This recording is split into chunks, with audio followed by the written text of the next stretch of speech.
আমি দিন 2 ওয়াক্ত খাই 1 ওয়াক্ত খাই, এই অবস্থায় আমার দিন গেছে।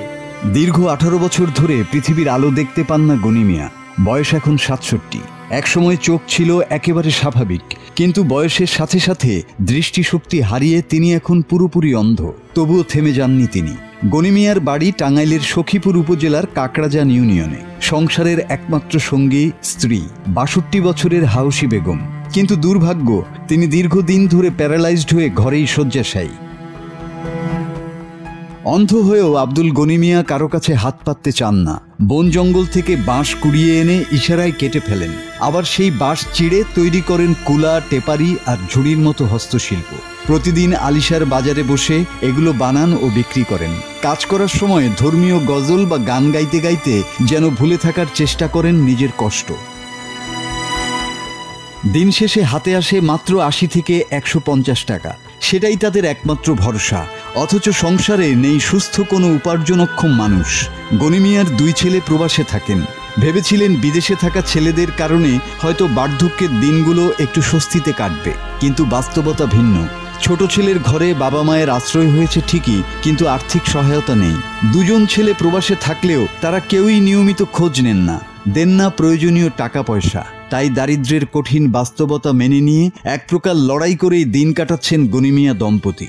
অনেকবার অন্ধ গেছে, অন্ধ আসলে একটু দেখছি, দেয় না। সংসার আল্লাহ কি চালাই কম না, খুব কষ্ট। একটা টুলকিটে বাড়ি বানায়, টুলকিটে বাড়ি বানিয়ে ওই খাওয়া কষ্ট খাওয়ানো। একটা টুলকি 2 দিন লাগে 150। নিজে অসুস্থ, স্বামী চোখে দেয় না, তারও অসুস্থ। আমি দেখলি কি আমার তোকে নাম নাই দেখলাম। এই যে একবার অসল, পাওয়াটা একবার অসল, একটা পাও একটু। সরকার যদি সাহায্য করতো চলতে পারতাম, তাহলে যে কয়দিন বাঁচি আমি কয়দিন খেয়ে যাইতাম, একটা গতি হইতো। তবুও থেমে থাকেনি তাদের জীবন সংগ্রাম। গনি মিয়া খুবই পরিশ্রমী মানুষ। স্ত্রী অসুস্থ, তাই সংসার চালানো আরও কঠিন হয়ে গেছে।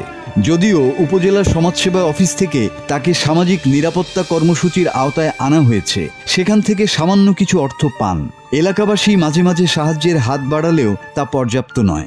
সরকারি বা বেসরকারি সহায়তা পেলে তাদের জীবনে একটু স্বস্তি আসবে মনে করছেন স্থানীয়রা। একজন পরিচিত মুখ দৃষ্টি প্রতিবন্ধী আব্দুল গনি, ওনার সারাদিনের কাজ এই টুরকি, টাঙ্গাইলের ভাষায় বলে টুরকি, টেপারি, পাইসা, এগুলা সারাদিন অনেক কষ্ট করে বিভিন্ন বাঁশ জার থেকে 1টা 2টা 3টা করে বাঁশ আরেকজন সঙ্গী নিয়ে 10 টাকা 20 টাকা দেয় চা খাওয়ার জন্য, তার সাথে নিয়ে ওই বাঁশটা বাজারে নিয়ে আসে। সারাদিন দাও দিয়া, চোখে দেখে না, খুব কষ্ট। বাজার থেকে বাঁশ বের করা আজ কি পরিমাণ কষ্ট। আর সারাদিন দায়ের সাথে মানে একটা দাঁড়ালু অস্ত্র দিয়া সারাদিন কাজ করে সে মানে কিভাবে যে করে, এটা আসলে মানে না দেখলে, নিজ চোখে না দেখলে বোঝার কোনো উপায় নাই। এত টাকা দেয় না, ওই ছোটায় কিছু কিছু টাকা টুকা দেয়, সেই দিয়ে আমি এটা খাই। যে সুন্দরকে বানায় মানে চোখে দেখে ওইভাবে বানাইতে পারবো না, এত সুন্দরকে বানায়। আমরা চোখে দেখে না, যখন টেহারিটা বানাইয়া খাই, কাজ কাম করে এখন আমরা খুব কষ্ট লাগে। কেমনি ফিরে যে বানাই টেহারি দেয়, ওটা এখন আমরা বুঝিনি। মনে করেন যে উনি কুয়া কাটে, টুরকি বানায়, টেহারি বানায়, এমনকি মুতানা গাছটি তুলতে পারে। বাড়ি কাজও করে খুব রিস্কের উপরে। এই যেমন যে মনে করুন যে কুড়াল চালায়, এগুলা মনে করুন যে মুথার মধ্যে কূপ দিতে আন্দা গুন্দা এরকম একটা টার্গেট করে কুবায়। মাঝে মধ্যে গান বাজনা করে, মানুষ গান বাজনা দেখে 200-400 টাকা দেয়। এই হালে চলে, খুব কষ্টে চলে। আমরা ছোট থেকেই দেখতেছি ওনাকে, উনি ভিক্ষাবৃত্তি কোনো কিছু করতেছে না, কিন্তু উনি টুরকি বানাইতেছে। আপনার যারা চোখ থাকতেও মনে করেন অনেকেই ভিক্ষে করতেছে, অনেক কিছু করতেছে, কিন্তু উনি এইভাবে কখনো দেখি নাই যে ভিক্ষাবৃত্তি করার জন্য। সরকারি সহযোগিতা বা কোনো বিত্তবান মানুষের সহায়তা পেলে জীবনের শেষ বয়সে অন্তত শান্তিতে বাঁচতে পারতেন এই দৃষ্টিহীন গনি মিয়া। আমার জীবনে আমি যে কষ্ট করছি, এখন যদি মনে হয় আমার কলিটা ফাইটা যায়। আমি জীবনে খুব কষ্ট করছি। আমি একবারে অন্ধকানা হইলাম আজকে 18 বছর ধরে। আমি মিথ্যা কথা বলি না।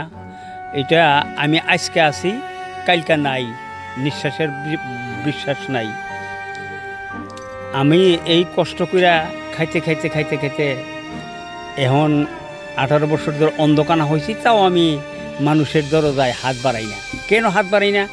ওই হাতের ইশারায় বাঁশ কিনে আনি, আতে আতে মানুষ যা আনাই, যার দয়া হয় হ্যাঁ আমার এই বাজারে আমার বাঁশটা আইনা দেয়, তাও তারে আমি 10-20 টাকা দেই চা খাবার নিকে, যে আমার ফরমাইশ করলো আমি আজকে জোরে বঞ্চিত করে দিই, আরেকদিন ডাক দিলে আবো না, তার বিনিময়ে 10-20 টাকা দেই।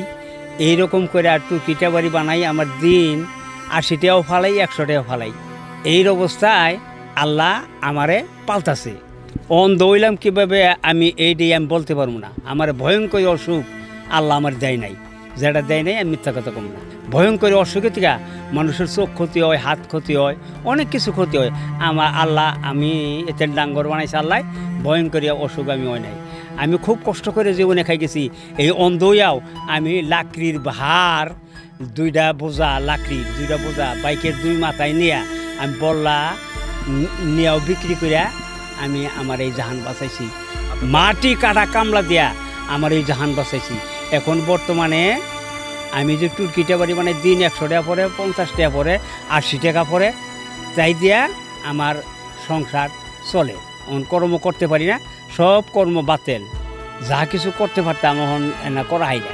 অনেক টুরকিটা বাড়ি বানাই, আর কোনো কর্ম আমার নাই। আমি দিন 2 ওয়াক্ত খাই, 1 ওয়াক্ত খাই, এই অবস্থায় আমার দিন গেতেছে।